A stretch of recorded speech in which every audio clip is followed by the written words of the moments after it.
न तपोभिर्न वेदैश्च न ज्ञानेनापि कर्मणा न तपोभिर्न वेदैश्च न ज्ञानेनापि कर्मणा हरिर्हि साधते भक्त्या प्रमाणं तत्र गोपिका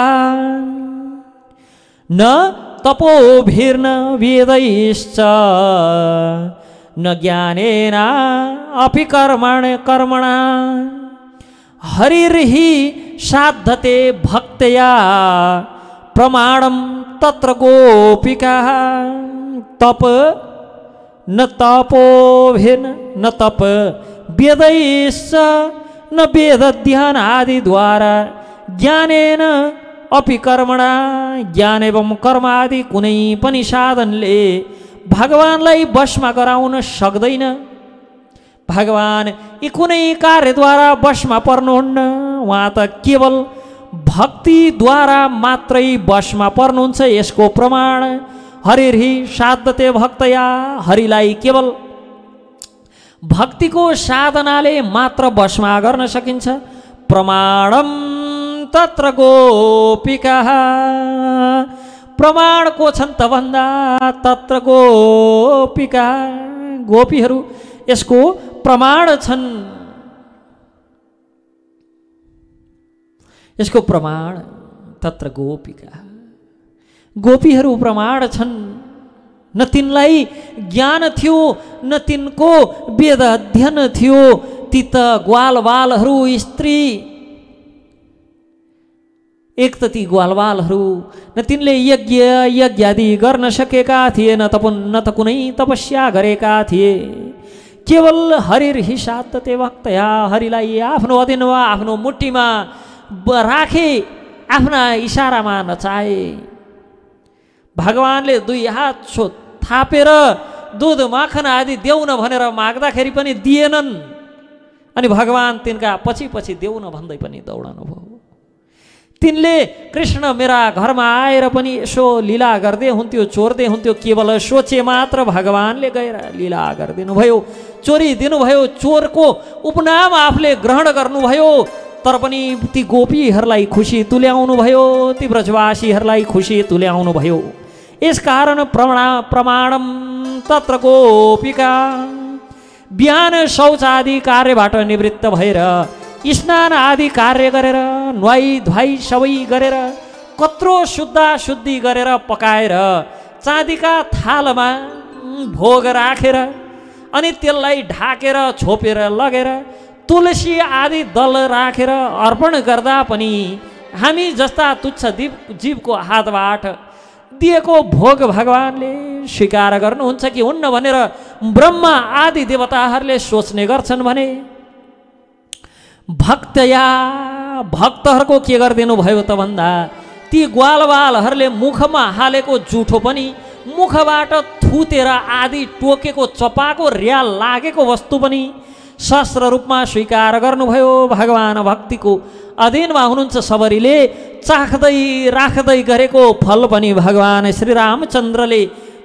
भरिनी गरी अगाउने गरी भजनका रूपमा लिइदिनु भयो भने प्रमाणम तत्र गोपिका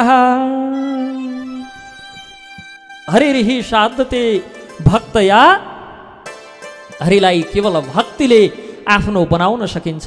यसको प्रमाण भनेको गोपीहरू हुन्। कलियुगमा व्रत तीर्थ योग र ज्ञान चर्चा आदि धेरै साधनको कुनै आवश्यकता छैन। वास्तवमा यहाँ त केवल भक्तिले नै सर्वसिद्धि प्रदायिनी सबै प्रकारका सिद्धि प्रदायन गर्छन्। नारदले यति भनेर अब प्रतिज्ञा लिनुहुन्छ। अन्य धर्मास्ति रसस्कृत्य अन्य धर्मास्ति रसस्कृत्य पुरस्कृत्य महोत्सवान् तदा नाहं हरेर्दासो लोके त्वं न प्रवर्ते। अन्य धर्मास्ति रसकृत्य अन्य धर्म तिरस्कृत्य पुरस्कृत्य महोत्सवान् तदा नाहम हरेर्दासो लोके त्वाम न प्रवर्तय। हे देवी, मैले तिम्रा यी पुत्रहरूलाई जगाएर तिमीलाई पनि जनजनको हृदयमा पुर्याउन सकिन भने नाहम हरेर्दासो, म हरिको दासै हुने, हरिको भक्तै होइन ल। हे नारद, भक्ति अगाडि भन्नुहुन्छ यस्तो प्रतिज्ञा सुनेर। हजुरले प्रतिज्ञा अनुसार मेरा यी पुत्रहरूलाई पहिले जगाउनुहोस् भन्दा नारदले ज्ञान र वैराग्यका सुतेका ठाउँमा गएर तिनीहरूको कानमा गीता बार बार गीता पाठ गराए, बार बार विष्णु सहस्त्र नाम सुनाए। ये ज्ञान ये वैराग्य उठ उठ यस प्रकार बार बार हुङ्कार गर्नुभयो, पुकार गर्नुभयो। गीता कति पटक वाचन गरियो कानमा, कति पटक विष्णु सहस्रनाम आदि वाचन गरियो। अनेक वैदिक सुक्तिहरू ऋचाहरू पाठ गरियो, अनेक प्रकारका मन्त्र तन्त्र आदि सब साधन लगाइयो। सर्व सत्र पुराण एवं गीता आदि शास्त्र पाठ गर्दै वेद ध्वनि आदि सुनाइयो। कसै गर्दा पनि जागेनन्। यो गीता आदि सत्र पुराण आदि वेद ध्वनि आदिको प्रभावले आँखा खोले, शास्त्र ध्वनि बन्द हुने बित्तिकै फेरि हाई काट्दै सुतिहाले। यसो आँखा खोल्छन्, गीता सुनाएपछि कसले के भन्यो जसरी, जसै वेद ध्वनि बन्द हुन्छ आँखा चिम्लेर निदाइहाल्छन्। ज्ञान र वैराग्यलाई जगाएर भक्तिको प्रचार गर्ने आफ्नो प्रतिज्ञा असफल हुन लागेकोमा बडो चिन्ता लाग्यो नारदलाई। त्यसै बेला आकाशवाणी भयो। के त? व्योमवाणी तदैवावुन्मा, व्योमवाणी तदैवावुन्मा ऋषे खिद्यतामिति उद्धमः सफलस्तेयं भविष्यति न संशय। व्योमवाणी तदैवावुन्मः ऋषे खिद्यतामिति उद्यम सफलस्तेयं भविष्यति न संशय। हे नारद, चिन्ता नगर्नुहोस्, आफ्नो प्रतिज्ञा अनुसार पुरा गर्न सत्कर्म गर्नुहोस्। सत्कर्म केलाई भनिन्छ? अब सत्कर्म गर्नुहोस् भनेर आकाशवाणी भयो। सत्कर्म केलाई भन्ने? गीतादेखि लिएर वेद ध्वनिसम्म सुनाइसक्यो। त्योभन्दा ठुलो सत्कर्म के होला भन्दा त्यो सत्कर्म सन्तहरूले बताउँछन्। सन्तहरूको सङ्गमा गएर त्यो सत्कर्मका बारेमा प्रश्न गर्नु र त्यो सत्कर्म गर्नु। अब आकाशवाणी सुनेर नारद बडो आश्चर्यचकित हुनुभयो। के होला त्यस्तो सत्कर्म जो वेद ध्वनि, जो गीता पाठ, सहस्रनाम आदिको उच्चारणद्वारा पनि हुन नसकेको सत्कर्म के होला? के सत्कर्म गर्ने त? अब अनि को सन्तलाई सोध्न जाने? तैपनि आकाशवाणी सुनेर नारदले आफ्नो प्रतिज्ञा पुरा गर्ने उद्देश्यले, हे देवी, तिमी यही बस्दै गर, म सत्कर्मबारे बताउने सज्जनको खोजी गरेर आउँछु। हामी जस्तो भयो, अब त्यस्ता प्रतिज्ञा हुँदै गरे। अब प्रयास गरेकै हो, भन के गर्ने त? मैले प्रयास गरेकै हो, सकेन कि यार भनेर छोडेर हिँड्ने त्यो विचार नारद बोली वचनको यति पक्का हुनुहुन्थ्यो, खोज्न हिँड्नुभयो। अब हाम्रो जस्तो भयो नि त, मैले के गर्ने हो भन, लाग्यो आफ्नो बाटो ततायो।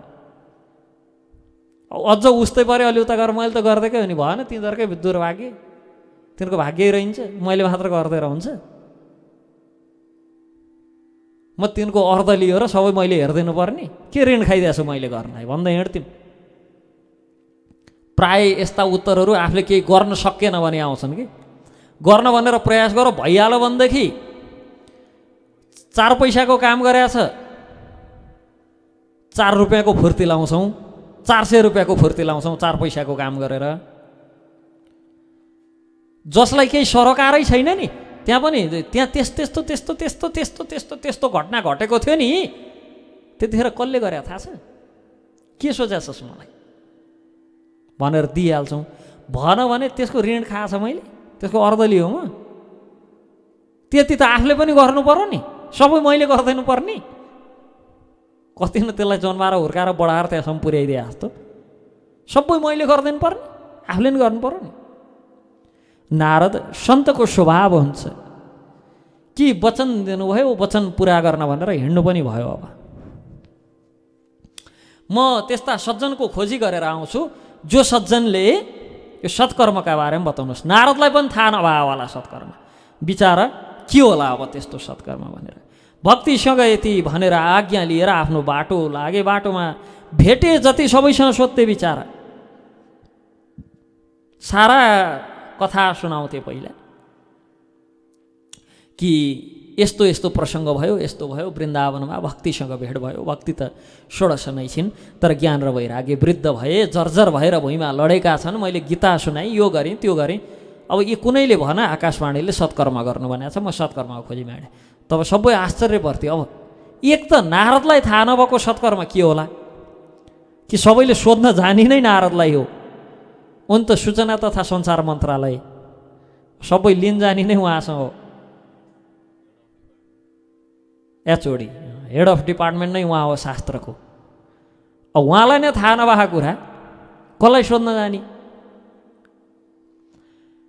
अनि फेरि अब गीता पनि भइसक्यो रे, वेद ध्वनि पनि भइसक्यो रे। अब त्यस पछाडि 17वटा पुराण सुनाइसकेर गरिसकेर केही गरे नि उन्न।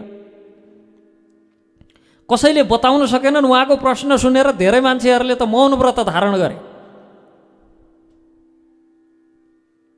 साइडबाट शिष्यहरूले उहाँको व्रत छ भन्थे, थाहा छैन के हो के बोल्ने थिए।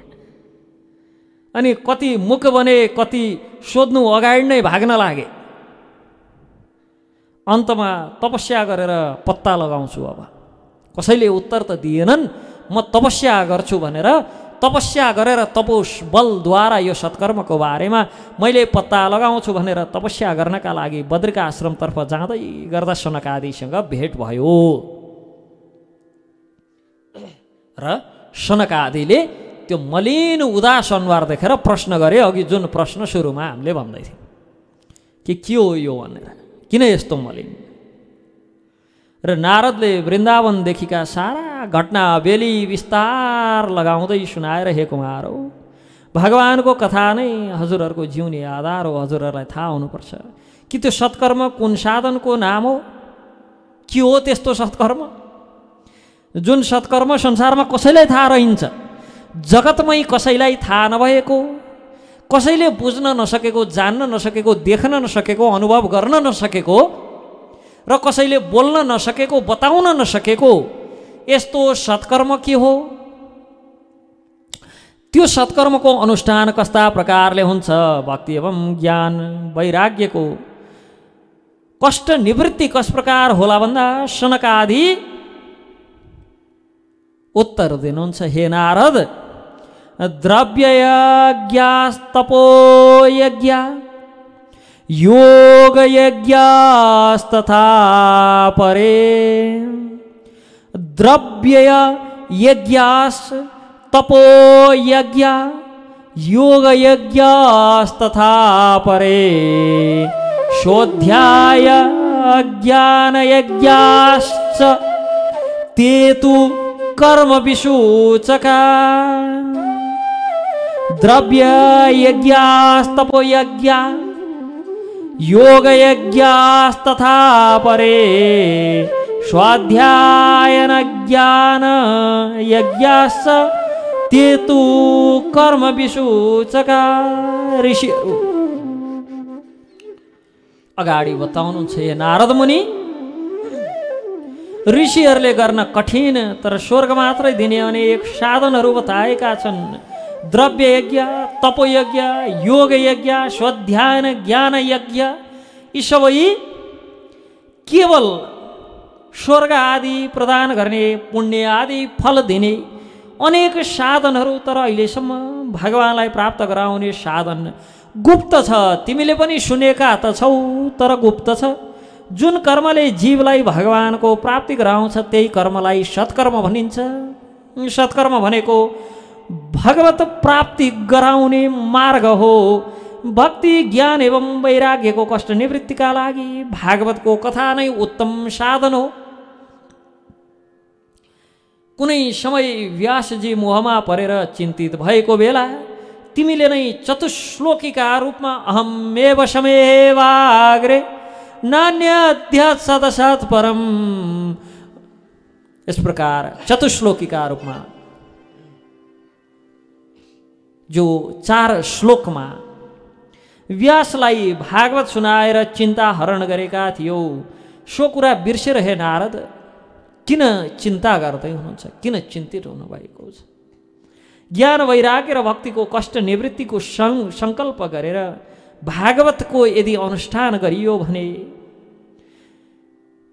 ज्ञान वैराग्यको कष्ट निवृत्ति हुन्छ र नारद हजुरको प्रतिज्ञा पनि पुरा हुन्छ। सम्पूर्ण वेद आदि शास्त्रको सार भागवत श्रवण गर्नुलाई नै सत्कर्म भनिन्छ।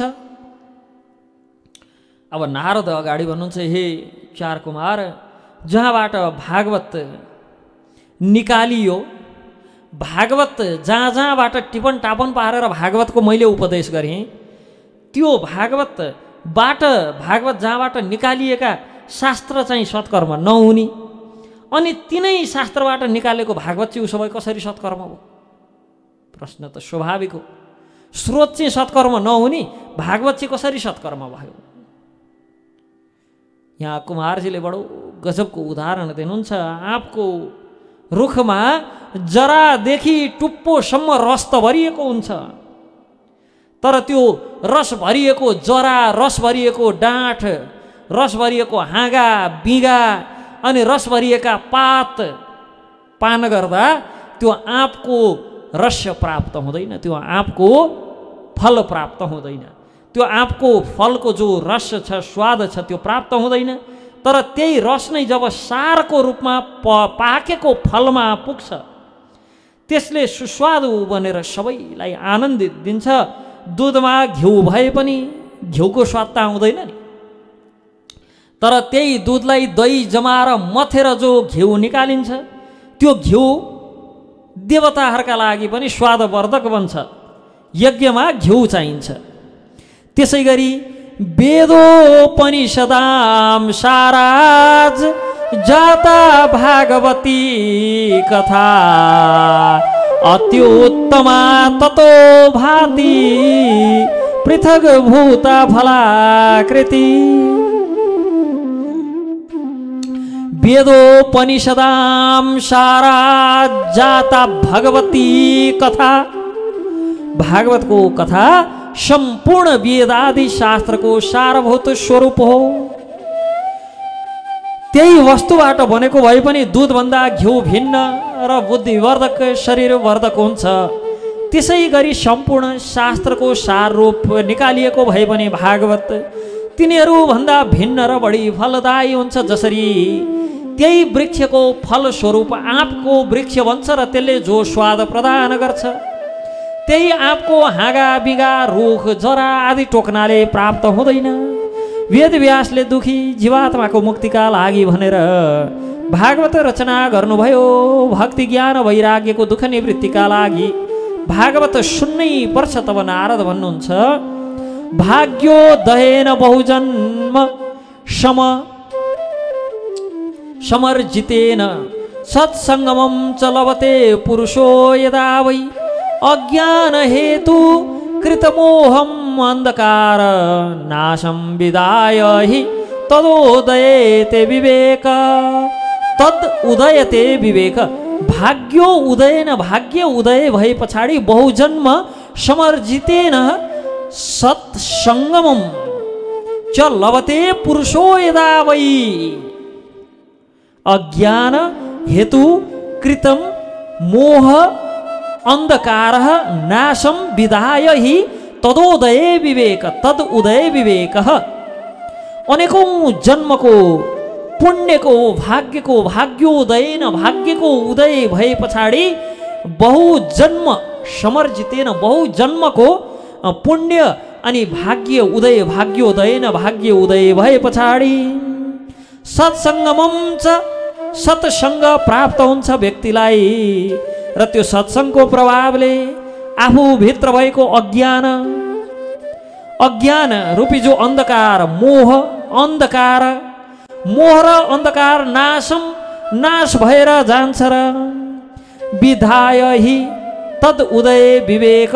विद्या प्राप्त गर्छन् र जो विद्याले तद उदय विवेक, विवेक उदय हुन्छ। त्यस्ता व्यक्ति विवेकी पुरुषलाई भगवत कृपा प्राप्त हुन्छ, भक्तिको कृपा प्राप्त हुन्छ र भक्ति प्राप्त हुन्छ। यस प्रकार वर्णन गर्दै नारद सनकादिलाई आज्ञा गर्नुहुन्छ, निवेदन गर्नुहुन्छ, हे प्रभु ज्ञान यज्ञम करिष्यामि, ज्ञान यज्ञम करिष्यामि शुकशास्त्र कथोज्ज्वलम भक्ति ज्ञान विरागणाम स्थापनार्थम प्रयत्नतः।